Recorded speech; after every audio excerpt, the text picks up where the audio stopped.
Hello students, welcome back to my YouTube channel SEEMA'S Academy. In this video, we are going to learn about informal organization. The previous video I had posted on formal organization. What do we mean by formal organization? What were the features? What was the advantages and disadvantages?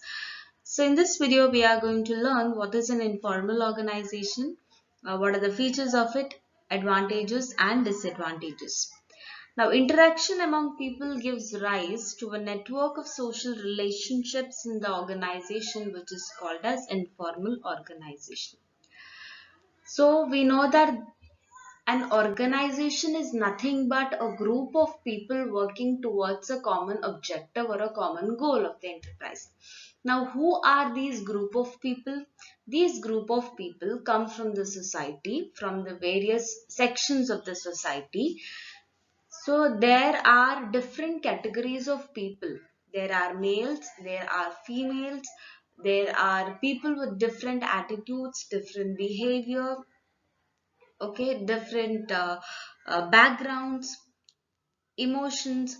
So when people contact with each other beyond their structurally defined roles from the organization, outside the formal organization, that gives rise to a social relationship, a network of social relationship, which will be called as informal organization. Now this informal organization is not created by the top management like the formal organization was. Formal organization, we learned it that it was something which was deliberately created by the top management. But this is not something which is created by the top management. This happens because of the interaction among the people, interaction among the employees in the organization. Now let us have a look into the features of informal organization. First feature of informal organization, it originates within the formal organization. Now, informal organization, from where does it comes from? Where does it originate from? It originates from the formal organization itself. So when people communicate or interact with each other beyond the formal structure that is present in the organization, that gives rise to informal organization. But the basis is always the formal organization. These informal organizations are developed from the formal organization itself. Secondly, standards of behavior evolve from group norms.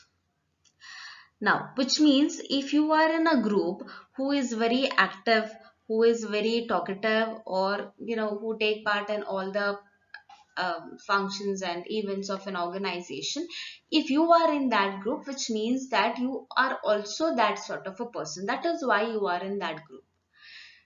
If there is another group which is very shy and who are just doing their work and they get out of the organization when it's time, if you are such kind of a person who is not so much interested to take part in the other events of the organization, just do your work and get out of the organization, you will be definitely in that group. So your behavior defines in which group you are going to be in. Thirdly, free flow of information. In the informal organization, there is no curbing of information. So an employee will not think before passing on an information or any details whether I have to communicate to someone or not. Okay, so there is a free flow of information. That is why we say that usually in informal organization, rumors spread very quickly.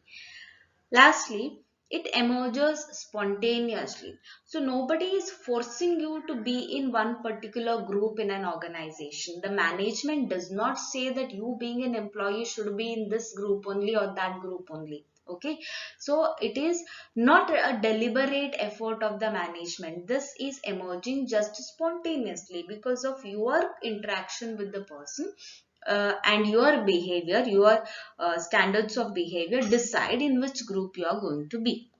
So this is not told by the management. Just like when you are in a college, it is left to you.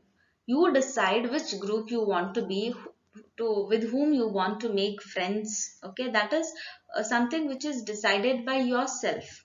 That comes spontaneously. The principal or the teachers do not tell you that you have to make friendship with this person only, right? So that is something informal organization emerges spontaneously and not deliberately. Advantages of informal organization. Firstly, quick feedback. Why there is a quick feedback? Because in formal organization, in the formal structure, what happens is whatever is the communication, whatever is the feedback, that should always follow a hierarchy, right? So scalar child principle has to be followed, which means the communication should be flowing from the top management, then to the middle, then to the operational, even the lower level employees. If they have to give any feedback to the top management, that should always follow a certain set of hierarchy. So it has to follow that scalar chain principle only. But in informal organization, as we already seen in the feature, there is free flow of communication, which means anybody can communicate with anyone without hesitating what the other person would feel. Right. So here the feedback which is provided, it may be on different plans or policies framed by the management. The feedback provided will be quick and faster. Secondly, helps to fulfill social needs. Now, what are social needs? Social needs are the need of a person to talk to another person, or having a friend, or the sense of belongingness. So these all are social needs. So this is something which is provided by the informal organization. As I already told you in the beginning of the video, that people with different backgrounds, people with different emotions, attitude, come and join an organization, and they definitely need someone to talk about their problems, or however whatever they are feeling about. So informal organization fulfills such social needs of employees. Thirdly, it contributes towards fulfillment of organizational objectives. How it contributes towards the fulfillment of organizational objectives? By compensating the inadequacies which are there in the formal organization or the formal structure. It helps to fulfill the organizational objectives. So talking about the disadvantages of informal organization, the very first disadvantage is always that it spreads rumors, and it spreads rumors really quickly. Okay. So what happens is when the employees interact beyond their formal organization, it gives rise to gossips. So when you do gossips in the organization, somewhere the rumors spread, because we already seen in the feature that there is free flow of communication. So you don't hesitate, or you don't think before what you are communicating, or what information you are passing on. So this information may not be true about the organization. There might be some false information, but this will spread from one person to another person very fastly, and that may spoil the reputation of the organization. Secondly, the management may not be successful in implementing changes. Now, when is the management not successful in implementing changes? When the informal organization opposes this change. Okay, now if one person, one employee is opposing to a particular change which is being implemented by the management, that can be sorted. You can make one employee understand. You can talk to one employee. That is a small matter. We can deal with it. But when the entire group, that is the entire group of employees, the whole informal organization goes against the decisions made by the management, it becomes very difficult for a management to implement any change in the organization. Thirdly, it pressurizes members to conform to group expectations. Now, what is this?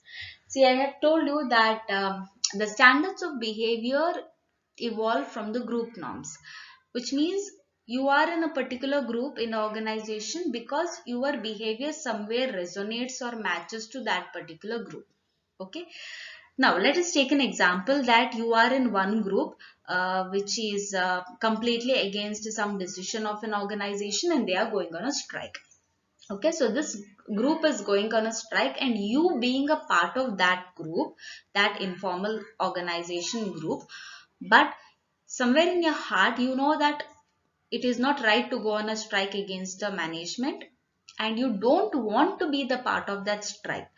But since you are a part of that group, there is a pressure from the other group members. So pressure to conform to group expectation. And what is the group expectation? That you also should be a part of that particular strike. So such things happen in the informal organization. So these are the disadvantages of informal organization. That is it for today's video. Thank you for watching the video, and if you haven't subscribed to my channel, please do subscribe, because I post videos on business studies and also on accountancy. Thank you.